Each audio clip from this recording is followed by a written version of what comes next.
heard about the AI debate that goes on. Usually sometimes there are more camps to how people go around, but there are usually like two arguments that people make. One is that it's just a computer algorithm. It's not alive, it's just code. It's really not going to do the things that humans do ultimately. It's just going to be very simple, and it's not alive, right? The other camp is that no, it's going to turn into an intelligent entity with agency. It's going to turn into a creature. They use the term AGI, artificial general intelligence. Eventually, as we feed these models more data, they get smarter. Not only they're going to become alive or they're going to acquire human intelligence, they're going to surpass human intelligence and become even perhaps more alive than humans. So that's the debate. So both camps are, I think they're kind of extreme in how they think about it.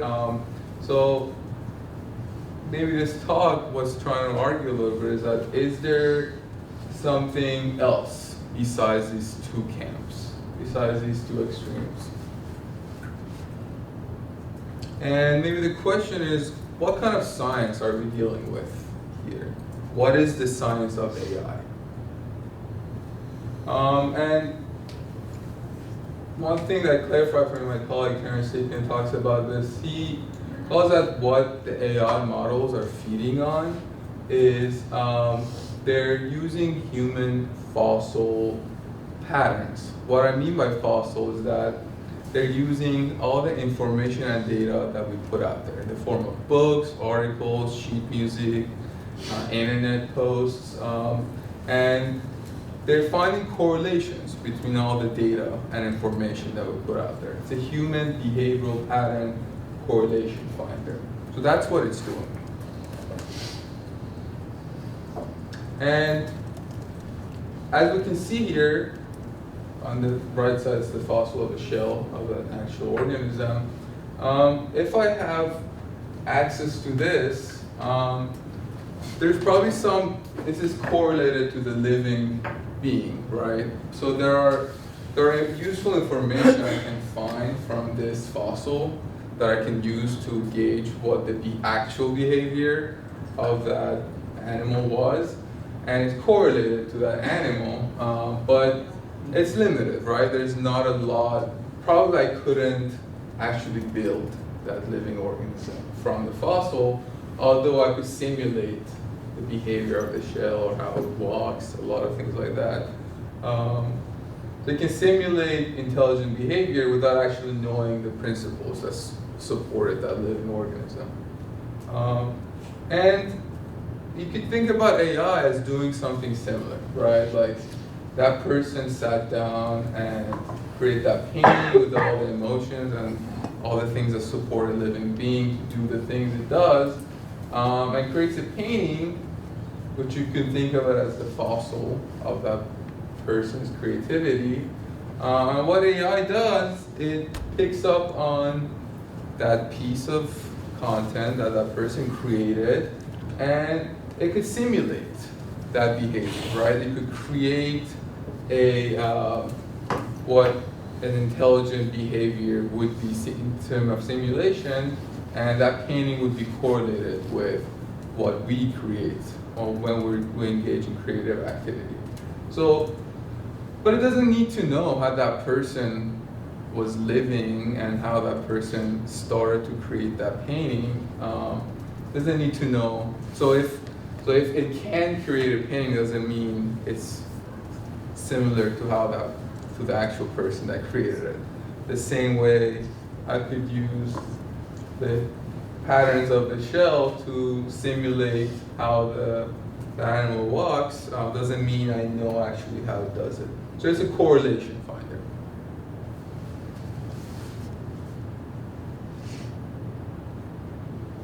So a person that's been very influential for me and talks about this sort of new perspective on what AI is besides those two extreme perspectives is, that's the quote that he has there. He says, the most pragmatic position is to think of AI as a tool and not a creature. And some of the ways he talks about it, AI as a way of working together rather than as a technology for creating independent, intelligent beings. An innovative form of social collaboration, illuminating previously hidden concordances between human creations rather than as the invention of a new mind. So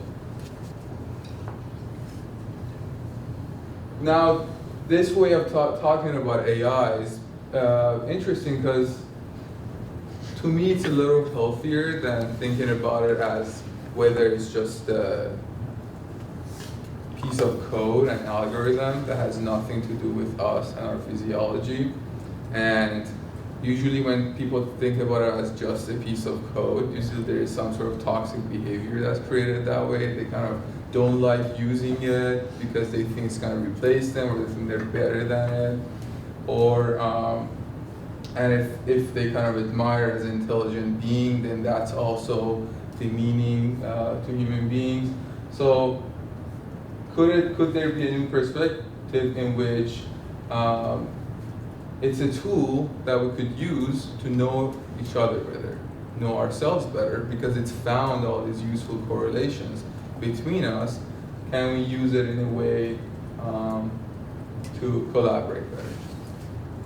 So that was a little intro on that, but then I thought it'd be useful to get into and demystify how some of these neural networks work in a way that's, if you look up on YouTube, there are probably all these technical ways people explain it, and it's usually not helpful.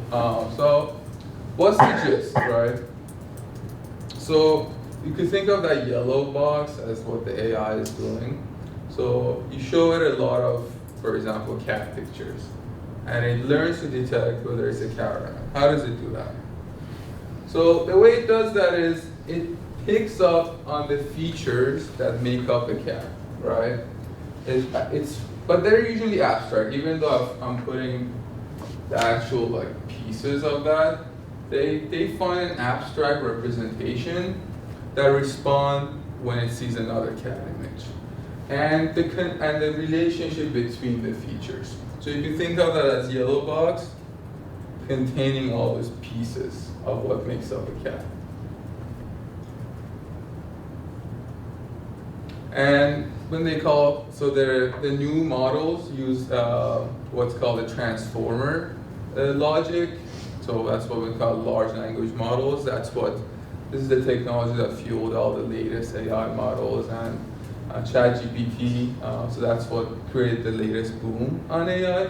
And what it does is, when I said finds a contextual relationship between those features, that means if it sees a cat ear and an eye that looks like that, it's more likely to be a cat, whereas if this was an ear and another part that corresponded to another animal. The same way for text, for example, if there's the word bank next to money, it's most likely that it's talking about the financial. But if bank is near river, it's more likely that it's talking about the river bank. So it finds the context between features. And so that was old school AI, that it detects whether if it's a cat or not. And we'll also hear of the term generative AI. What does that do? The generative AI uses the same yellow box that we used in the previous slide that found all the features, and just does the inverse of that. When you say, okay, give me a cat picture, it goes back and lights up all the features that it learned from the previous process and gives you an image of a typical cat that would have given rise to the requested output, because it knows all those features that make up cats. So you could do the inverse. So that's generative AI. You could do the same thing with the hoodie. Features that respond to a hoodie. Gives you that. And now you could do two things. You could say, give me a cat with a hoodie. So it now has features of both, so they both light up. And you get the cat with a hoodie, right? So that's generative AI. That's what it's doing. And this understanding of AI is as good as if you understand how a car works. So there's nothing crazy going on. This is what it is, even though most companies don't tell you this, because then it doesn't sound as cool, right?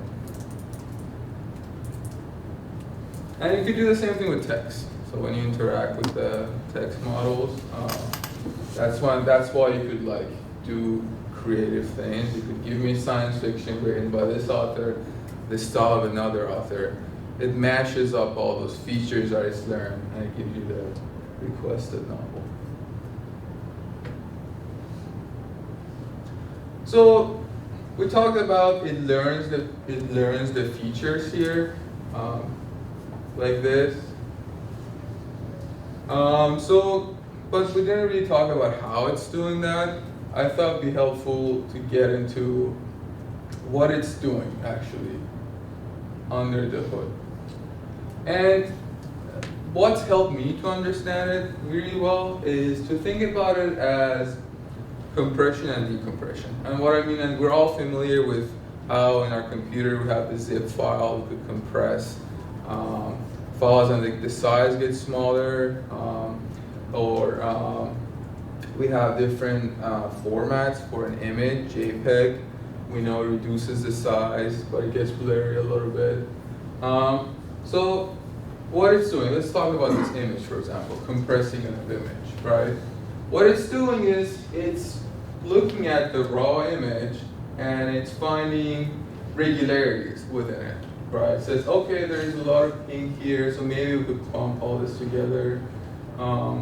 Okay, there's like this sort of pixel coloring here. Maybe we don't need all the details. We could all think of this whole part as one color. So that way, if you learn the statistical features about an image, then you could reduce the size.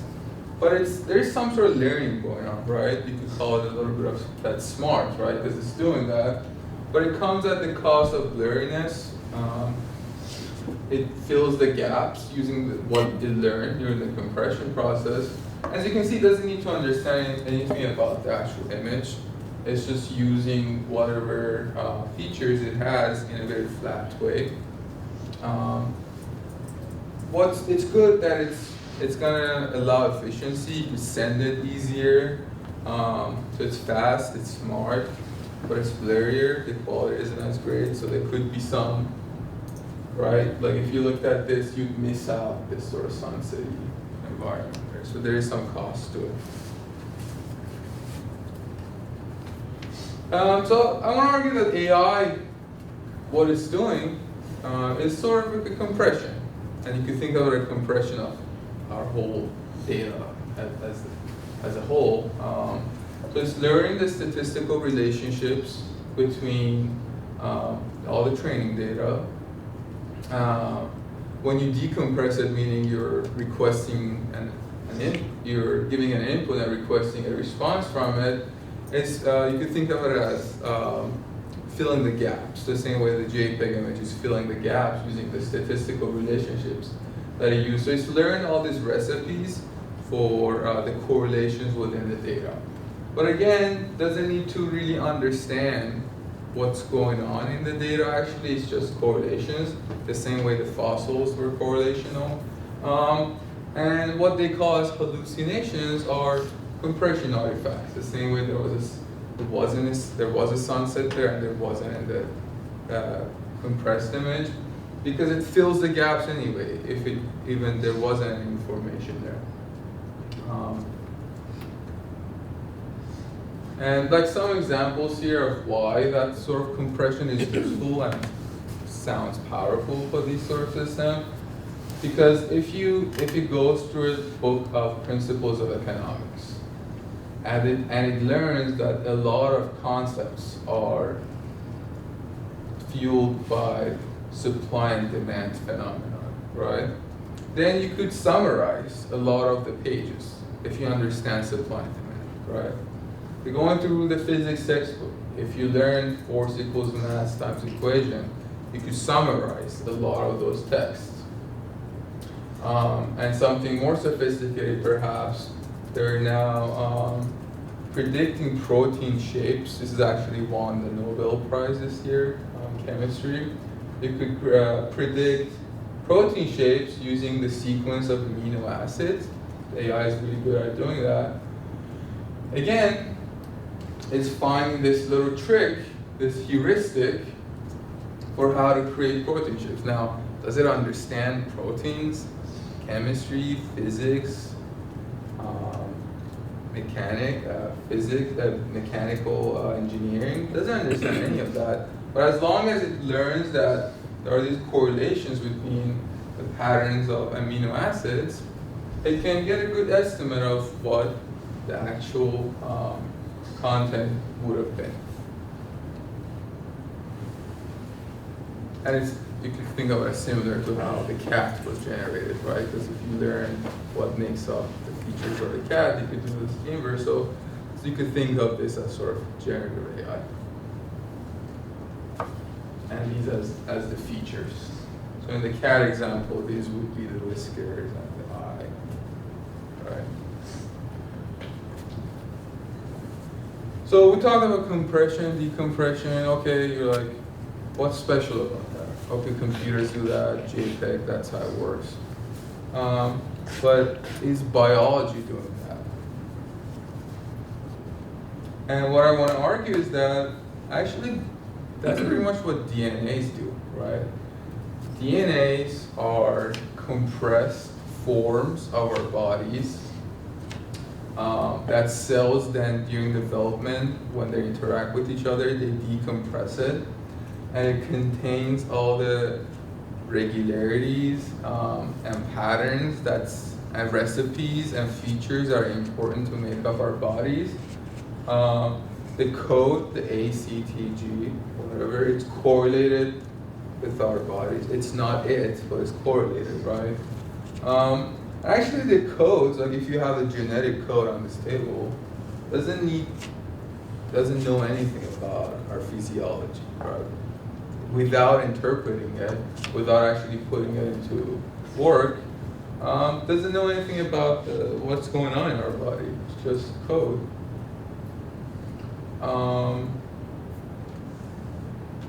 But it's useful, right? Because it allows transmission of information in a way that wouldn't have been possible. Allows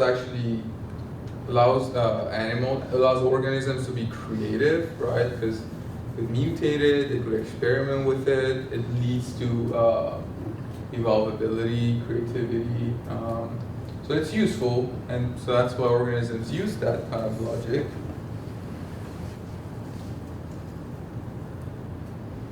And this, I would say, throughout the body, it's going on. So it's not surprising that the brain, that's how brains work. Memories are also compressed forms, so that's why we have false memories and things like that. Like whatever memory or experience you stored, it's in a very fragmented, compressed way. And when you decompress it, when you think of it, it's putting all those features together so you could think of a coherent memory. But it's actually, they're also very compressed in your brain. So that's the same logic is happening in your brain as well. So, talked about a lot about compression, decompression. Now let's think about scale a little bit, right? Because in the DNA example, we have genetic information for each cell. They're decompressing that genetic information, but where do you get identity, right? Because there is a genetic code. You could think of it as genetic code AI, right? Then genetic code is used by cells, right? And then do you get identity and agency at the DNA level, or do you get identity and agency at the whole organism level, right? So the same question with AI. Do we get agency and meaning and identity at the level of AI, or at the level of us as a whole using it, right? So to prompt that, I want to talk about what we've been doing as humans. Actually, it's very similar to what AI is doing for us now. So you could think about something like a sheet music, right? Sheet music is also a compressed form of the actual music, right? Because these are squiggles on the paper, it requires us to go and interpret this and actually play this, but it's a very actually abstract form of the music. Doesn't know anything about frequencies, rhythms, waves, timbre, but it's cool, right? Because like got this piece of paper, you could share it, and it enables creativity. That's why there are many renditions of the same piece of music. So I want to argue that this process of AI compressing our knowledge and making it useful for us, we've been doing this by engaging in activities like writing and recording things like this. And so we could go through some communication technologies and ask ourselves, okay, what's been the pattern as these more sophisticated technologies have come around? And you can even think of, I put language there as a technology, which might sound weird, but so that's 200 years ago. But you could also think of language as doing something similar, right? Because when I talk, just waveforms, they don't have, and they're correlated with what I'm thinking, but then you get it in your brain and then you kind of decompress that. So think of language communication as sort of compressed as well, because I have all these complex thoughts, we all engage in these, like, we have emotions, but then we just say a word and then it comes to your brain and then you decompress it. So you could think of language as a cool technology too. But then, okay, so what's been the pattern? I want to say that as technologies progressed, individuals have become less impressive, right? Because before writing, you had to have very good memory if you were to memorize all the things that's been told to you, right? Before printing press, you'd have to be this impressive writer that would write things down fast and could like give it to other people, right? Like without those kind of long-range communication tools, I don't think you had to run a marathon, just tell someone something. So we were more impressive back then. That's why you had like very like small number of people who were like geniuses, right? Like that's why we don't have those many people who are like once in a century kind of people. But then, okay, so we've lost a little bit of autonomy. We've lost a little bit of control of our knowledge too, right? Because if I was just talking to you and then you go home, there's no way for you to like go publish what I said, right? So we have a little, but now if I put something on social media, you can share it. So I have less autonomy of what I also put out there. So there's this pattern that as individuals, we've become a little, the impressiveness of individuals has decreased, which might sound, okay, that's bad, right? Why? We want to have autonomy, we want to be cool. So what are we gaining instead? Because I think this is what, when we talk about technology, this is what usually comes to mind, that they're replacing us. We're losing autonomy, we're not as cool anymore.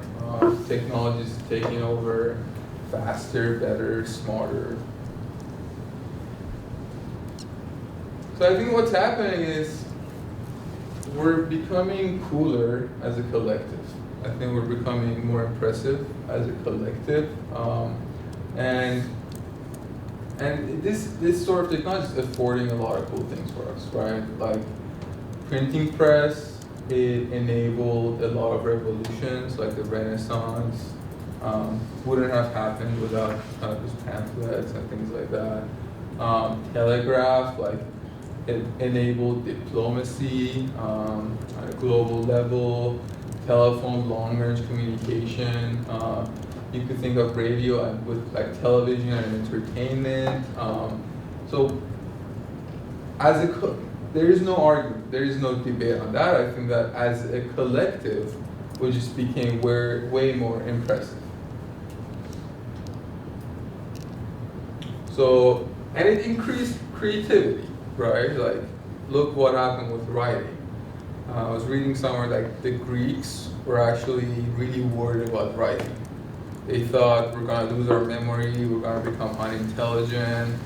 So they were warning people, don't write things down, it's bad. Yeah, which sounds ridiculous.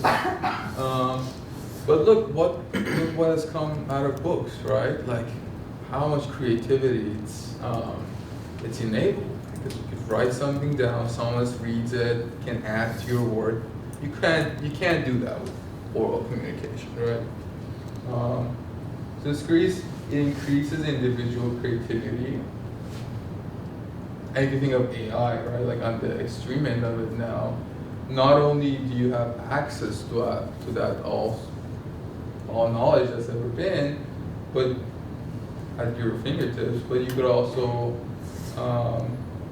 be creative with it and mix them up too. Like that's also another level on top of that, besides just access. Enable social collaboration, we just talked about that. Collective problem solving. For example, television was very important in the civil rights movement because there was all the protests that were broadcasted. Because I was watching the movie recently, that's what I remember. Broadcasted and people seeing those footages of protesters getting beaten up. That's what kind of mobilized the movement. So we think of television as entertainment, but it actually was instrumental in the civil rights movement. So you think of it as some sort of problem-solving collaboration tool. I would say amplifies individual voices, right? Because maybe back in the day, you wrote something and then you put on your shelf, and 200 years later, your grandchildren picked it up, and then, okay, your voice got amplified later on, but now you could post something on social media, it's instantly accessible. So I would say even though we lost some skills when it comes to like individual skills for the immediate context, but we definitely gained visibility and amplified our voices that way with this sort of technology. More distributed. And this is one last part on this. We can think about it, we probably got a little more addicted to these sort of technologies as it progressed. Because, and you can think of, as you could relate this to the previous slide, right? If we became less impressive as individuals, right, then we're kind of addicted to these things. Because if we don't have these, then our baseline is really low compared to the people that didn't have these. So we're sort of now addicted and dependent on these things to have a normal baseline, right? And this is the work of my colleague Terence Deacon. I recommend that book if you're more interested in these sort of debates on language. So I won't get into that, but if you're interested, that's where it comes from. So we touched on the collective scale a little bit. So we're seeing that there is, like in all these examples, even though there are individuals, there's some sort of meaning and identity that's emerging out of the collective. That is, we have ant colony, city, multicellular organism, the orchestra, right? So just to hint that there could be meaning and identity at the scale of the collective. So going back to the DNA example, we talked about it a little bit. Again, you have the DNA compressed form. Just the code has no meaning on its own, but you get meaning at the scale of the human, right?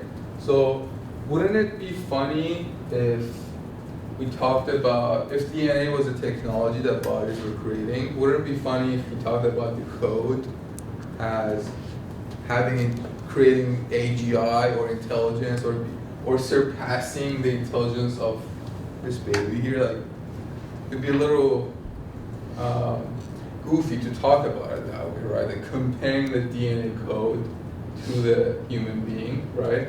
But I think, and also, yeah, so the genetic code, it's not alive, obviously, but you can have intelligent entity with agency alive that's using the genetic code, but it's made up of living cells. That's the living cells are using the genetic code to create identity and meaning at the scale of the collective organism.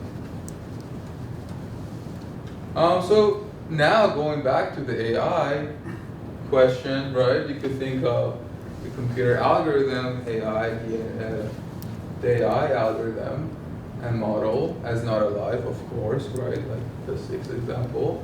But could we have some sort of planetary identity and aliveness, right? Because the same way that baby is, or that butterfly is made up of cells that are using the DNA code, could we have an identity at the level of the collective made up of people who are using that compressed form to collaborate?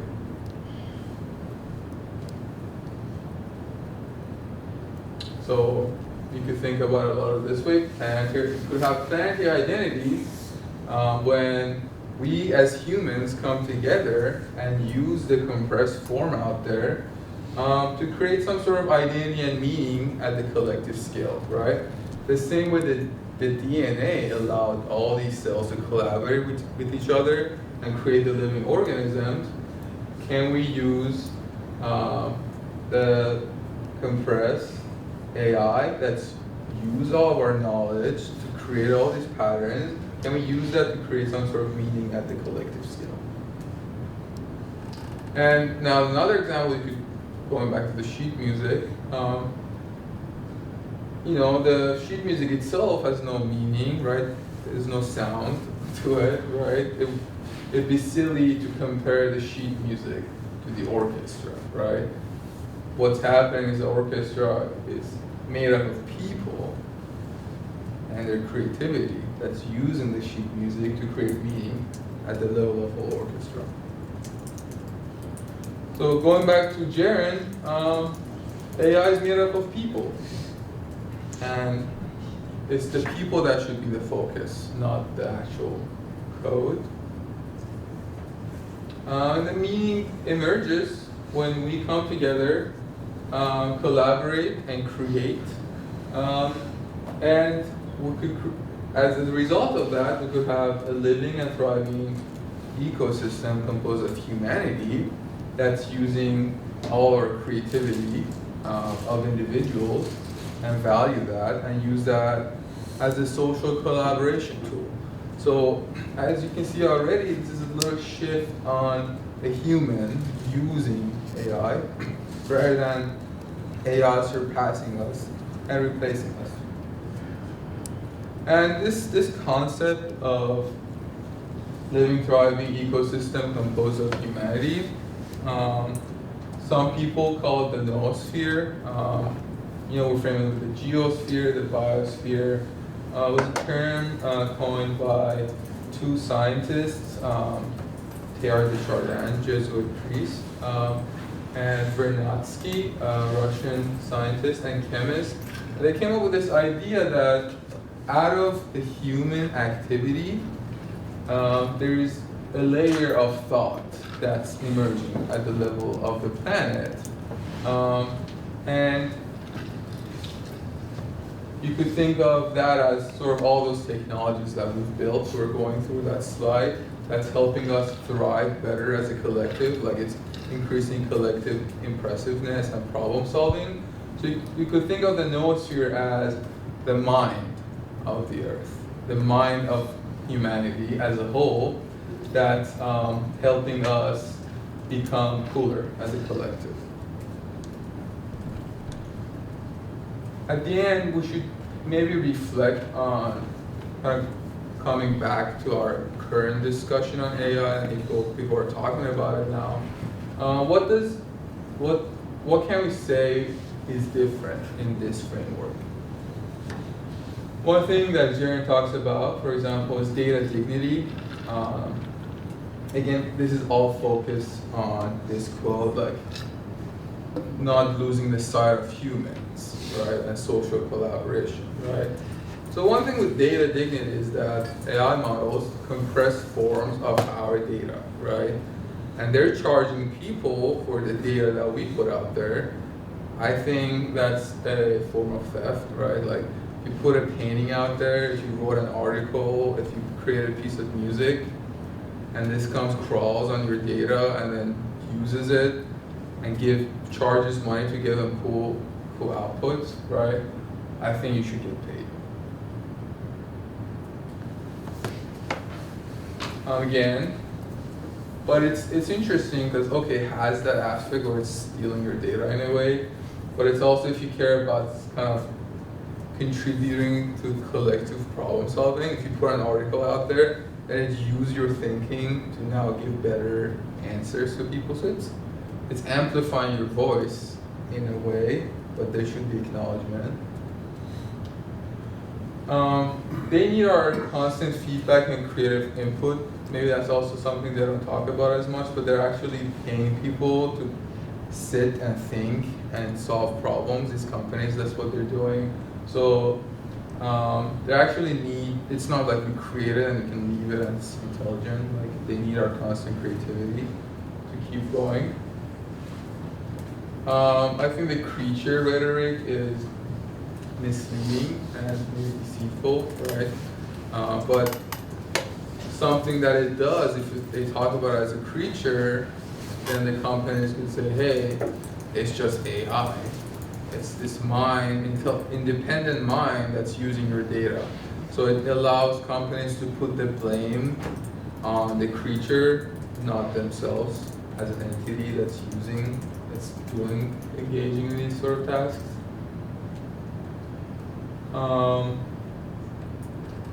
I think with this framework, there's a focus on potential for collaboration and creativity at the same time that there is a loss of autonomy, right? And so I think acknowledging that is sort of, for me, was a little relieving, right? Because you're like, okay, it's cool that as an individual, I'm not as intelligent as ChatGPT's knowledge set, of course, right? Like, it knows way more than I do, but focusing on what it's affording us, which is that increased potential for problem solving, collaboration, creativity. That's what's, to me, it's a hopeful, optimistic vision. I would say now it could become a model for this harmonious relationship between humans and technology. The same way our cells are using DNA, the compressed form, but they're both kind of have this harmonious relationship. The DNA code uses our body's feedback to get better, but then the body uses it to transmit information and be creative. So it's a good model. It's a good natural model for how this sort of relationship could come about.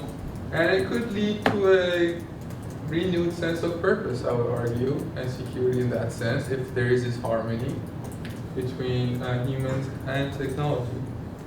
And with that, yeah, I'd love to take questions if you have any questions, but thank you.